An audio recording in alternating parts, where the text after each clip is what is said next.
So let's say that you have a seated flexion test, positive on the right, a deep sacral sulcus on the left, and a posterior inferior ILA on the right. So I'm going to draw out my sacrum. I know it's a torsion because these are opposite, so I have a blank on blank. Seated flexion test, positive on the right, sacral sulcus deep on the left, ILA posterior inferior on the right. Now approach this the same way that you did the other ones. So because, I should have drawn a P, not an R. Because the seated flexion test is positive on the right, that means your axis is on the left. So you have a blank on left. Now from here you have to remember that if this sacral sulcus is deep, this sacral sulcus is going to be shallow, right? So if you think about it, you look at the axis again, you look which way the sacrum is being rotated around the axis. It's shallow on the right, which means it's going to be coming upward. It's going to be coming up like this. So there's two ways that you can go about it now. If you remember that going upward is an extension dysfunction, and you remember the two ways that you can diagnose an extension dysfunction, you either have a left on right or a right on left. The two letters are opposite. If you like to go about it whichever way the sacrum looks, if it is shallow on the right, going about the axis, the sacrum is now looking to the right.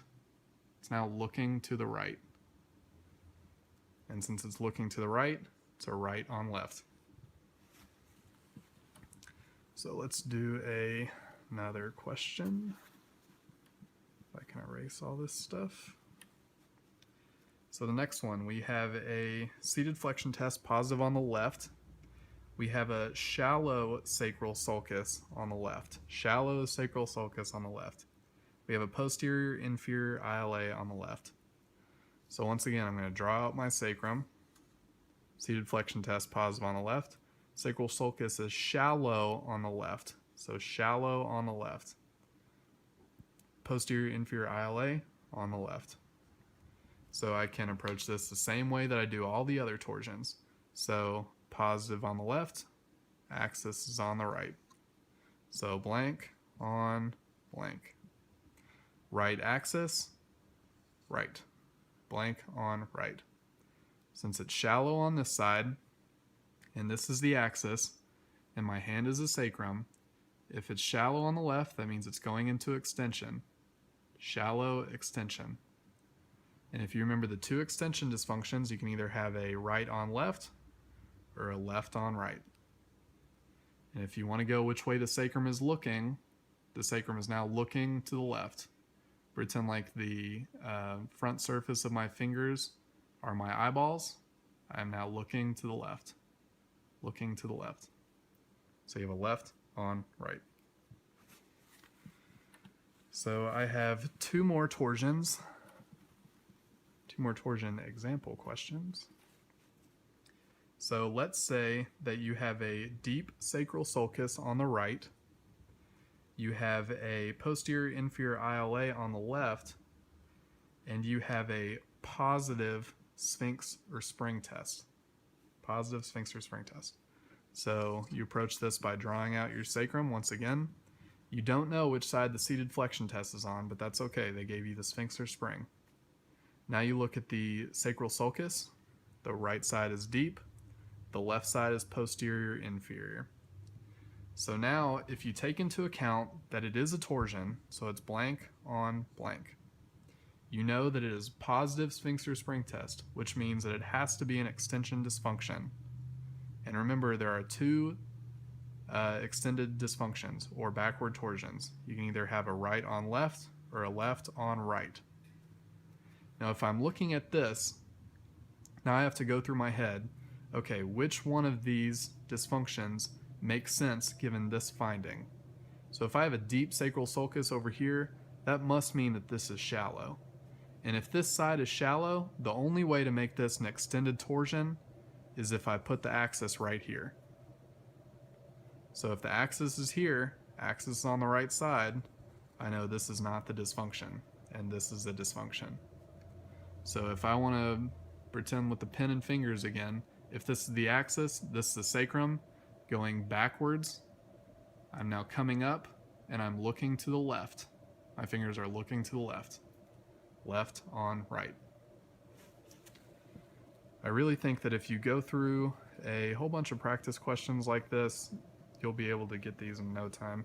I think that they're really easy points on the exam, especially on your board exams. They're really easy.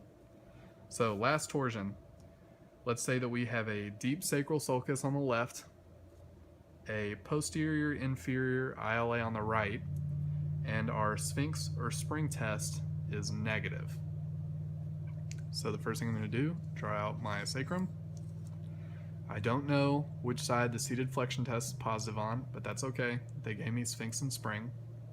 So I know that sacral sulcus is deep on the left, ILA is posterior inferior on the right, and since it's a negative finding, that means that it must be some sort of a flex dysfunction. And if you remember your flex dysfunctions, the letters are both the same on each side, so you can either have a right on right or a left on left.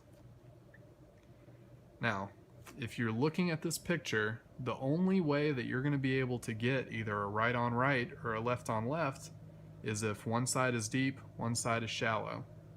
So the deep side has to be going forward for you to get one of these dysfunctions. So if I put an axis here, that won't make sense, because since this is deep, that means this is shallow, and if that's shallow, then that's not the correct dysfunction, because now we're going to have a right on left dysfunction, and we know that's an extension dysfunction, so we know that's not right. So the axis has to go here, right axis, because it's deep here. So if this is the axis, the right side is the deep side, this is a flexion dysfunction. So my eyeballs are now looking to the right. I'm going forward into flexion, which means that my diagnosis is right on right. So you can now confirm this a couple different ways. Your sphinx or spring test was negative, which means it's a flexion dysfunction. This is a flexion dysfunction. Your axis is on the right. This is correct. And it is deep on this side. Going forward, your eyeballs are looking to the right, right. So you have a right on right. For this final part of the video, we're going to go over how to diagnose the sacrum when you are given findings of L5. So there are a couple of rules that you need to remember for L5 and how it relates to the sacrum. Whichever direction that L5 is side bent, that is going to be the axis for your sacrum. So whichever way it's side bent, that's going to be your axis. So if L5 is side bent to the right, that means that your sacrum is going to be rotating around a right axis. If L5 is side bent to the left, that means that your sacrum is going to be on a left axis. The next thing that you need to remember is whichever way L5 is rotated, the sacrum is going to be rotated in the opposite direction. So if L5 is rotated to the right, that means that your sacrum is rotated to the left. If L5 is rotated to the left, that means sacrum is rotated to the right. So let's go through a couple practice questions really quickly. So let's say that you have a L5 and it is side bent to the right and it is rotated to the left. So from here, what I'm going to do is I'm going to draw out my sacrum, just like always. We know that L5 is side bent to the right, so we know that the sacrum has a right axis. We know it's rotated to the left, which means that the sacrum is going to be rotated to the right. Now looking at this, we know that this is going to be some sort of a torsion, so blank on blank.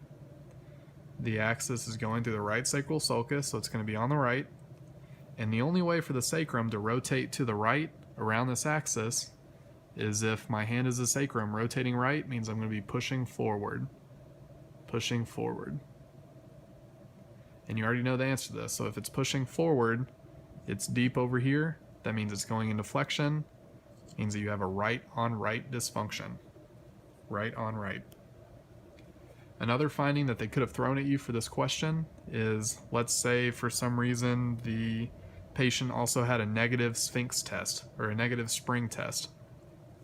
This confirms your finding of some sort of a flex torsion, because a right on right is a flex torsion. So you know that you are now correct.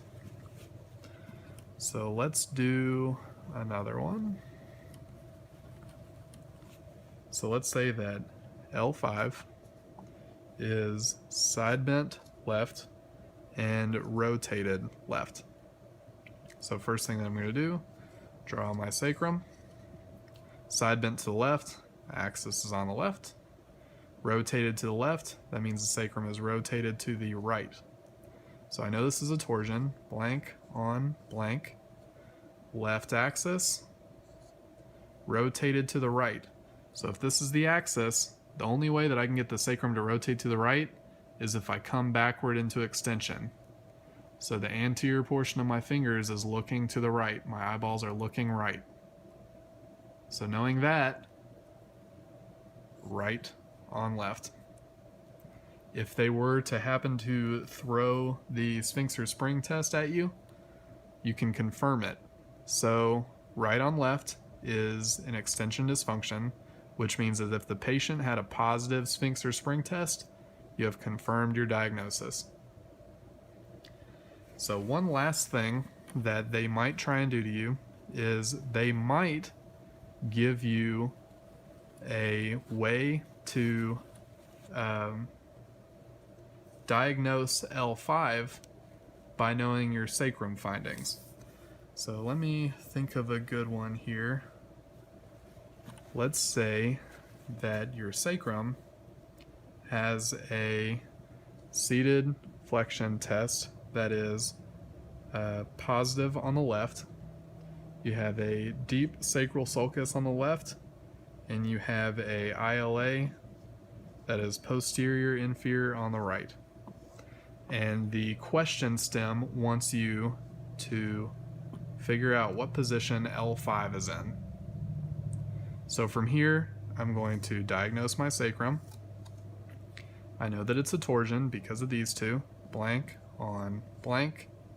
Seated flexion test positive on the left, axis is on the right, sacral sulcus is deep over here.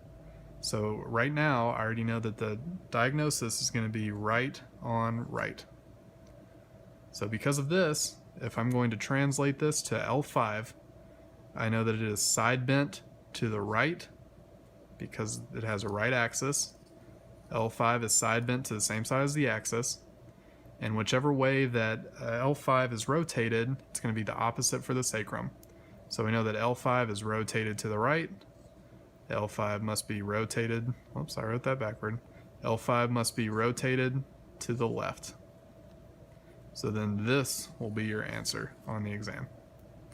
So be careful when they give you findings and they want you to diagnose L5 and not the sacrum. You may need to loop through how to diagnose the sacrum in order for you to get how to diagnose L5. So I hope that this video was helpful for you. If you still have questions, feel free to email one of the fellows or message one of the fellows. I know that a lot of you guys have my email as well. Good luck in a couple of days, and I'm sure you guys will nail it.